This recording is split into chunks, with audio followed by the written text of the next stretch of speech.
Welcome to another edition of the Will Be Blood Fight Show. I'm your host, Dave Duenas. What's going on, guys? I know I haven't been on for a minute. Been really busy with the website and the radio show, among a lot of other things and stuff. So if you haven't had a chance to go visit the website, www.thewillbebloodfightshow.com, go check it out. We've changed the whole format, the whole face of it. We're doing a lot of media alert, trying to get up the news a lot faster, and update everybody of things that are happening in the boxing community, and keep updated. And have some great articles along the way too. If you haven't been on the website, you probably missed the radio show, Leave It in the Ring, that we've been holding every Thursday night at 5 o'clock West Coast time, 8 o'clock East Coast time. Last Thursday we had Buddy McGirt, the world famous trainer, get on there and chop it up with us. We also had Timothy Bradley on there and talk about his upcoming fight in April 4th with Kendall Holt. That was a pretty good segment there too. So if you haven't had a chance, go visit the website. And if you missed the Thursday night show, it's okay, because you can catch the show again on demand. Just hit the button, and there you go again. This Thursday we're gonna have Issa Smith, and also we're gonna have Alfonso Gomez. Okay, there's a toll-free number you guys can call in. Hardcore fans can call in, chop it up with the fighters that we're interviewing, or if you just want to call in and bring up a subject, or just chop it up with us, man.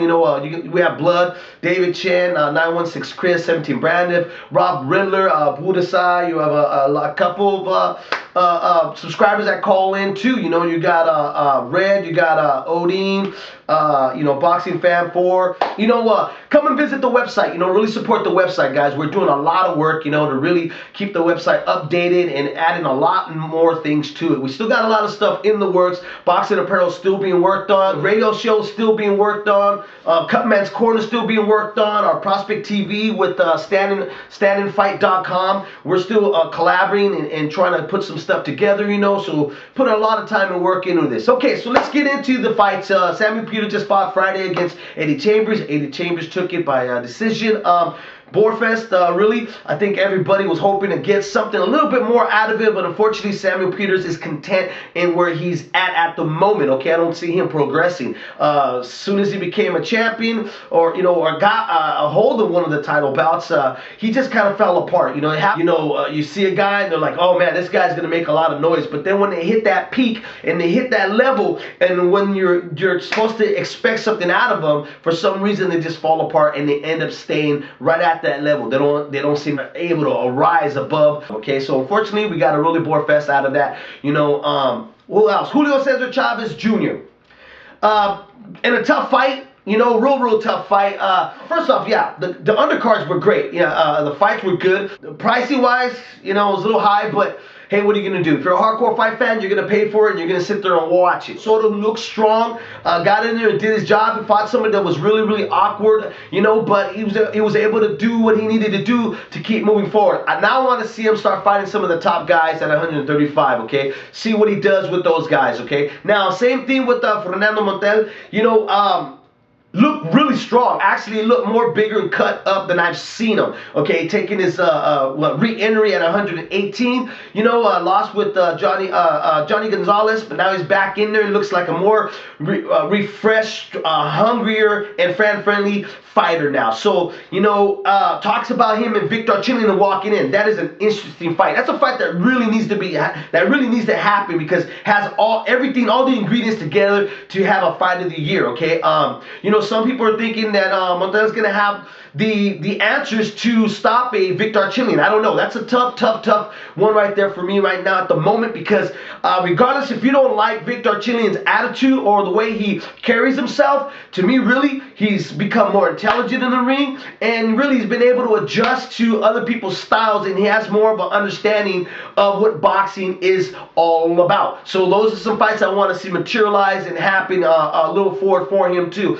Antonio Diaz did a little comeback, came back in, had a tough fight himself, man. All the fights were really tough. Now, Julio Cesar Chavez Jr., what can you say about him? They talk about with him facing John Duddy. I wouldn't even make that fight happen. The reason is I would have to pick against him. I think John Dudley would be a little bit too much for him. I think Julio right now, no matter what you do with him, he's just going to stay at that level and where he's at. I don't think he's going to peak anymore. I don't think he's going to get any better. I don't think he's going to improve. His trainers were yelling at him, trying to get him to do a little bit more boxing and getting in there and getting hit a lot. Okay, John Dudley is a brawler. I think it's going to give Julio a lot of problems. Now, they're talking about Oscar De La Hoya possibly stepping in. You know what? If I was Oscar, I'd jump in there with the kid because I could see Oscar really beating him, even though Oscar had a bad going with Manny Pacquiao, but, that had I think it had a lot to do with his regimen and his way of training going in there. And really, honestly, reason too is because he had the best pound-for-pound fighter in front of him when he faced that night. With Julio Cesar Chavez, all he's going to have is a big kid that's going to be willing to stand there and slow, and he's going to be willing to stand there, like I said, and take a lot of shots, where Oscar could probably really outbox him and probably be better for him at 154, where he's going to be a little bit more comfortable stepping in the ring. So I would say make that fight if Oscar De La Hoya is looking for a good fight, easy fight, big money fight for him right now, to walk away with a retirement and a win on his record. That'd be the fight for him to go after and take, okay? Top Rank, I would say I wouldn't make that fight. If I was in Top Rank's corner in their office, I'd be saying, no way. Let's keep moving them along, stringing them along, and eventually, hopefully, with all the money that we're putting in with Julio Cesar Chavez Jr., he's going to get better. But right now, unfortunately, what I'm seeing, he's not going to get any better than what he is, okay? Really, he's just a prospect kid that's getting these pay-per-view events, and he's the headliner for these pay-per-views. They're not big pay-per-views, but for these pay-per-views where you're paying $40, okay? That's pretty much it with him. Now, you got Timothy Bradley versus Kendall Holt coming up. Great fight, man. I can't wait for it. I'm really pumped up about this fight. Just because the fact that I like Kendall Holt. Kendall Holt is one of those guys that just come in and fights off with a lot of emotion. Like a Fernando Vargas, you know what I mean? Excitement out of the guy. He's going to come and he's just going to try to knock out, Timothy Bradley. And that's what makes this fight so great, because Timothy Bradley's not going to punk out. This guy's going to go there and he's going to fight too. Timothy Bradley's a big, strong, 140-pounder division guy right now, okay? And really, I think he's the more technically sound, better technician than a Kendall Holt. Kendall Holt just he opens up a lot and he can get knocked down. He can get hurt. With Timothy Bradley, you haven't really seen that yet. This is a strong guy, Timothy Bradley, and really intelligent. He's got a good corner too. Joel Diaz is on his corner. You know what? I don't know if there's going to be a knockout. I don't think Timothy's going to try to go for it. If it happens, I think it's going to be there. But one thing is this for sure, is Timothy will hurt Kendall Holt, because Kendall Holt has no defense when it comes to your straight right. We've seen it with Torres. We've seen it with Dimitri Hopkins. And Timothy's a pretty strong, fast guy that can drop that right from the elbow straight down the pipeline and all that. So I see Kendall Holt getting hit, probably getting dropped, but not knocked out, because Timothy's going to be a little too smart. And I think Joel Diaz understands that, when you get Kendall Holt, he becomes even more dangerous. He'll start swinging for the fences, and that's when Timothy can get caught and get hurt and get dropped himself. So he's going to have to play it smart. He's going to have to drag him down into the, to the deep end and try to drown him there. Now, if he drags him down and he makes Kendall Holt spend his energy in the early rounds, then he can start doing what he wants to do, is drop that straight right, come back to with a body shot, come back to the head, and return it again. But he's going to have to keep everything on the outside. Don't allow Kendall Holt to try to get wild. Don't allow Kendall Holt to land those open wide shots. And really don't allow Kendall Holt to intimidate you in the ring. He's going to have to keep that ring generalship to try to get himself that unanimous decision. And if the knockout comes,